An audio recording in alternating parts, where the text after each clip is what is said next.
What happens when a city councilman's son hits an 8-year-old girl in a school crosswalk and thinks his father's political connections will save him? This 19-year-old drove away from the scene, left a child bleeding on the pavement, and walked into Judge Frank Caprio's courtroom, believing his last name was a shield. But what Judge Caprio does next, including calling the boy's father to testify against his own son, will become one of the most talked about moments in courtroom history. I'm warning you right now, this case will make your blood boil and then restore your faith in justice. This isn't just about a hit and run. This is about entitled privilege meeting a judge who refuses to let anyone hide behind their family name. If you've watched this far, hit that subscribe button. Because what happens when this councilman's son realizes his daddy can't save him will leave you absolutely speechless. It all started on a Tuesday, one of those perfectly ordinary mornings that somehow sets the stage for life-altering disaster. The sun was a little too bright, the air a little too crisp. On a quiet tree-lined street, just a block from Oakwood Elementary, the world was waking up. You could hear the distant shouts of kids gathering for school, the hum of a lawnmower a few houses down, and in the middle of it all was 8-year-old Chloe. Picture her for a second. Not just a name, but a real little girl.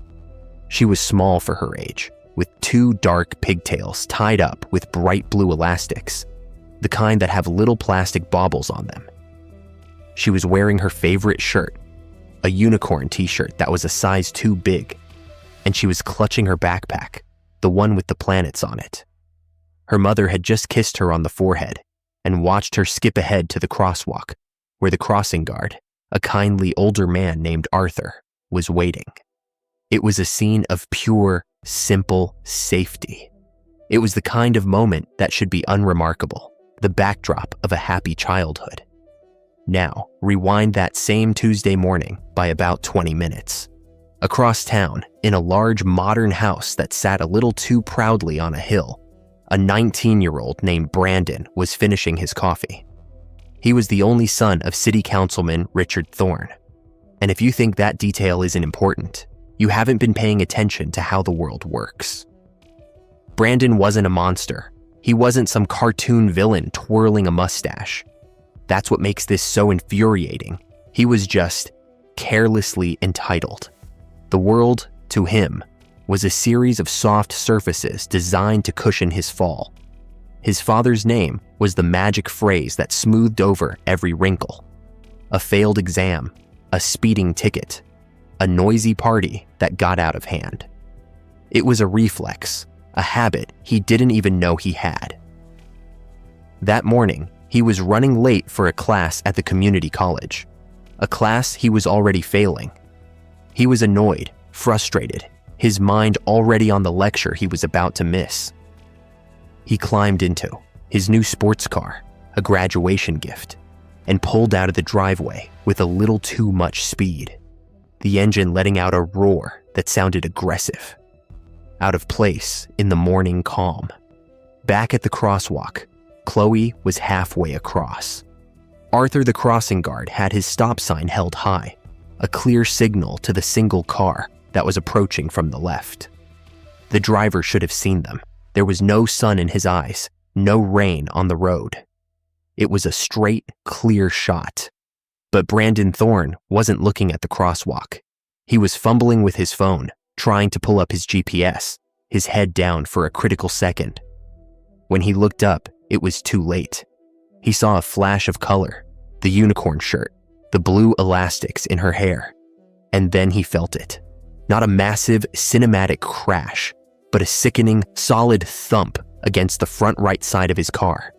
The sound of something or someone small and fragile meeting 2 tons of unyielding metal. For a heartbeat, everything stopped. Arthur the crossing guard froze, his face a mask of pure horror.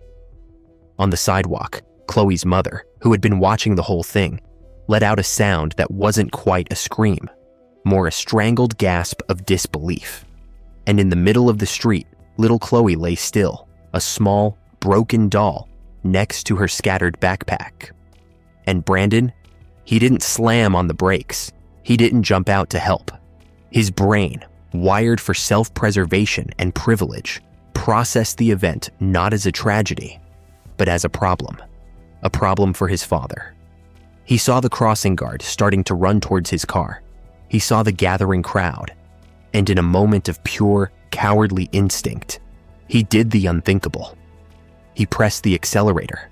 The car lurched forward, and he sped away, leaving behind a scene of chaos and a child bleeding on the pavement. He just left her there. The next few hours were a blur of sirens, tears, and frantic phone calls. An ambulance took Chloe away, her tiny form lost on the big gurney. The police arrived, took statements from the crying mother, from the ashen-faced crossing guard, who kept saying, "He just drove off. He just drove off." They had a description of the car, a black sports coupe, new, with a distinct spoiler, and they had a partial plate. It didn't take long. In a town this size, a car like that sticks out. By lunchtime, 2 police officers were standing on the immaculate porch of Councilman Thorne's house. Brandon answered the door, his face pale. His father was right behind him, already in his suit, already projecting an air of controlled authority. The officers were polite, almost deferential.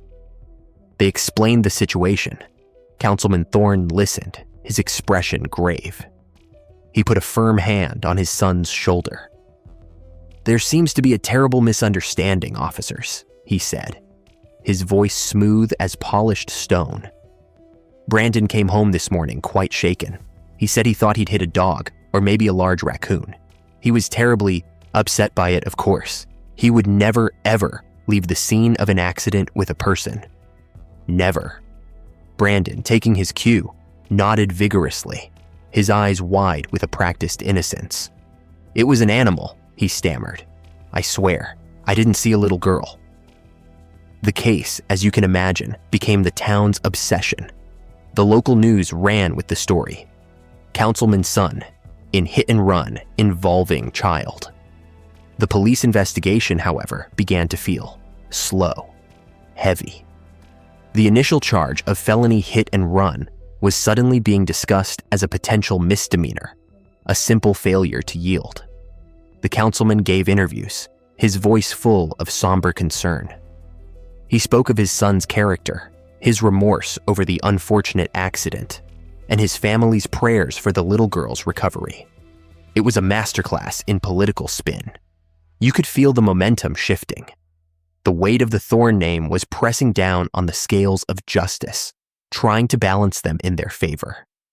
It seemed like the story was going to end the way these stories so often do, with a quiet, behind-the-scenes deal, a sealed record, and a family left with nothing but their grief and a sense of profound betrayal. But then, the case landed on the docket of Judge Frank Caprio. Now, if you don't know Judge Caprio, you should. He's a different kind of judge. He's been on the bench for decades, and he's seen every kind of story, every kind of excuse. He's a man who believes the law is about people, not just procedure. He has a warmth to him, a humanity, but behind his kind eyes is a will of iron and an unshakable moral compass. He doesn't care about your last name or your bank account. He cares about the truth. When he received the file for the City versus Brandon Thorne, he read it carefully. He saw the police report, the witness statements from the crossing guard and the mother, the medical reports detailing Chloe's broken arm, her concussion, the deep lacerations. And then he saw the defense's motion to reduce the charges, citing lack of intent and the defendant's clean record. He saw the councilman's name listed as a character witness. Judge Caprio closed the file folder, took off his glasses, and rubbed his eyes. He knew what this was. He'd seen it before. And he decided, right then and there, that this was not going to be that kind of case, not in his courtroom. The day of the hearing arrived. The courtroom was packed. Reporters lined the back wall. Supporters of the Thorne family sat on one side, their faces set in confident lines. On the other side sat Chloe's family, looking small and overwhelmed. Chloe herself was there, one arm in a bright pink cast, leaning heavily against her mother. Brandon Thorne walked in with his lawyer, dressed in a conservative, respectful suit. He looked nervous, but there was still a flicker of that old arrogance in his eyes. This was, after all, just a formality. A speed bump.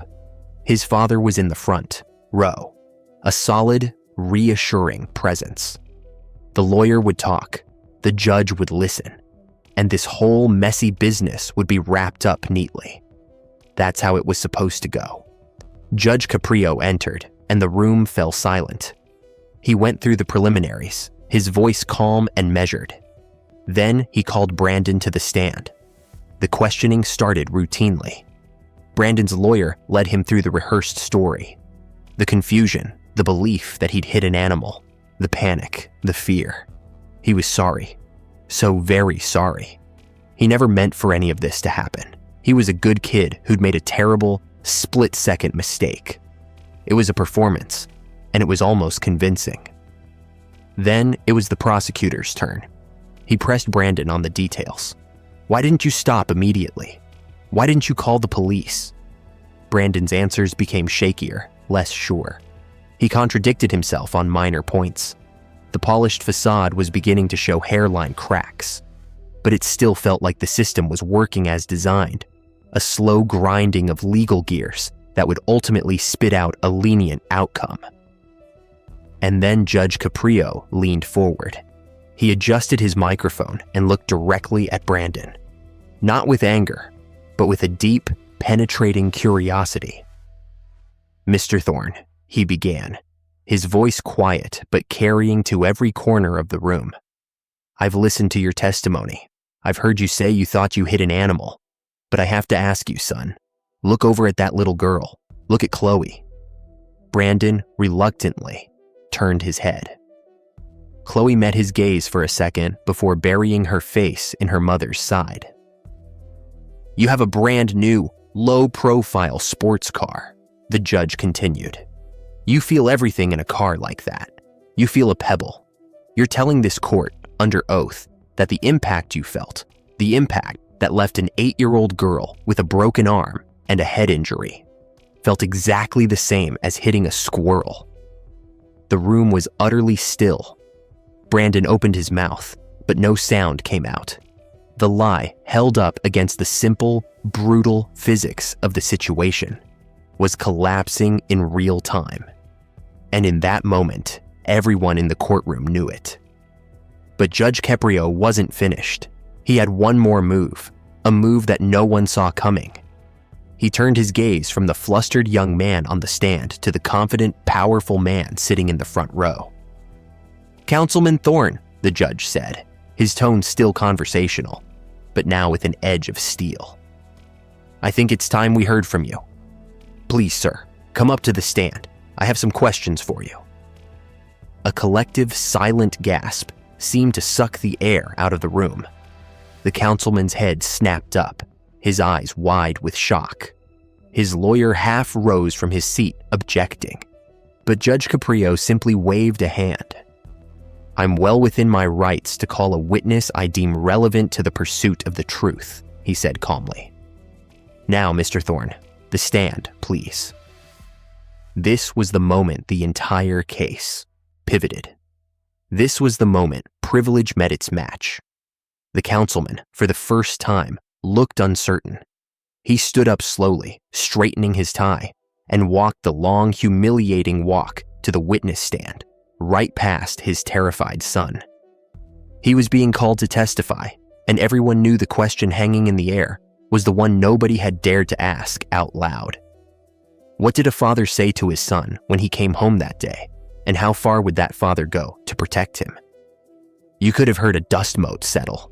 The air in the courtroom was so thick with tension, you could almost chew it. All eyes were locked on Councilman Richard Thorne as he walked, slowly and deliberately, from his comfortable seat in the front row to the one place he never, ever imagined he would be, the witness stand. His polished, Political composure was still there, but it was stretched thin like a film of ice over a rushing river. You could see the cracks forming. He shot a glance at his son, Brandon, who looked back with pure, unadulterated panic. The shield of the family name was being called to account, and for the first time, both of them looked utterly defenseless. Judge Caprio waited patiently as the councilman was sworn in. The ritual, "Do you swear to tell the truth?" felt different this time. It felt heavier, more consequential.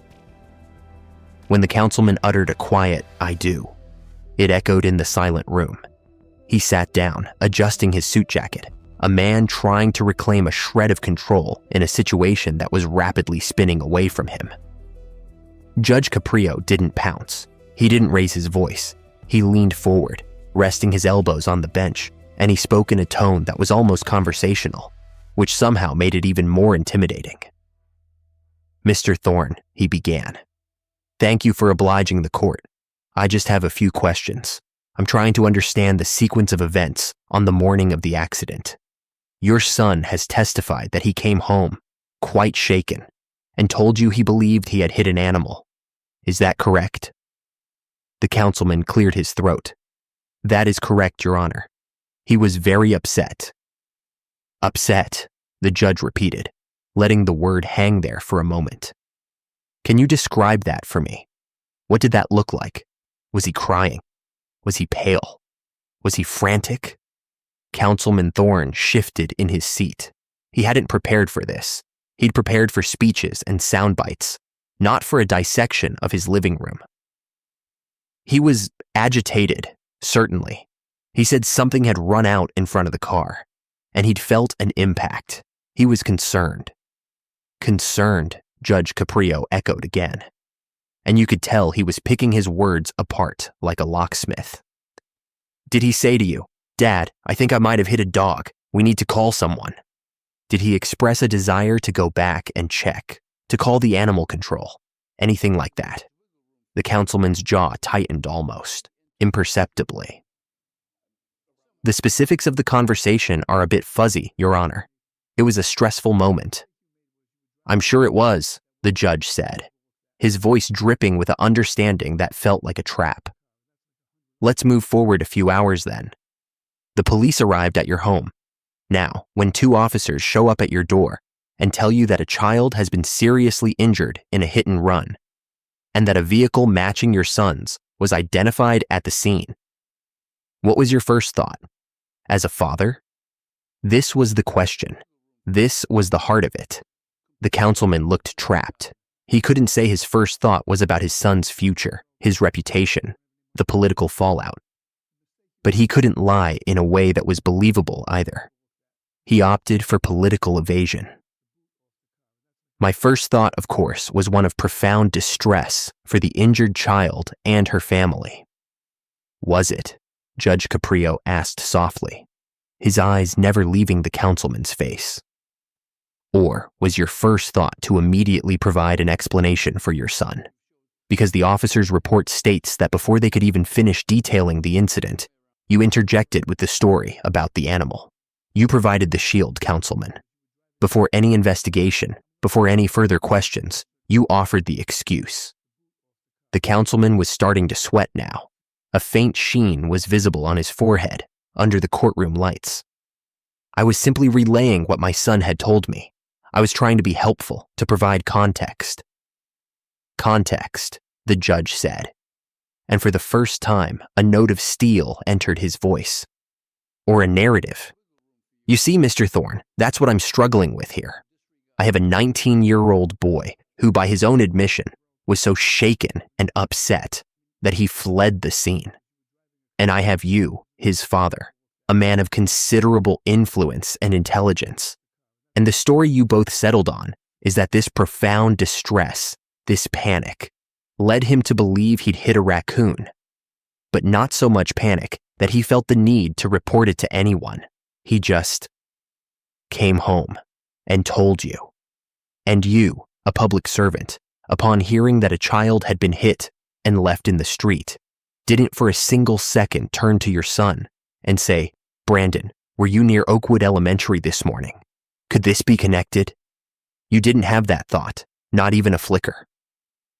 The judge's words were like hammer blows, each one landing with a quiet, devastating truth.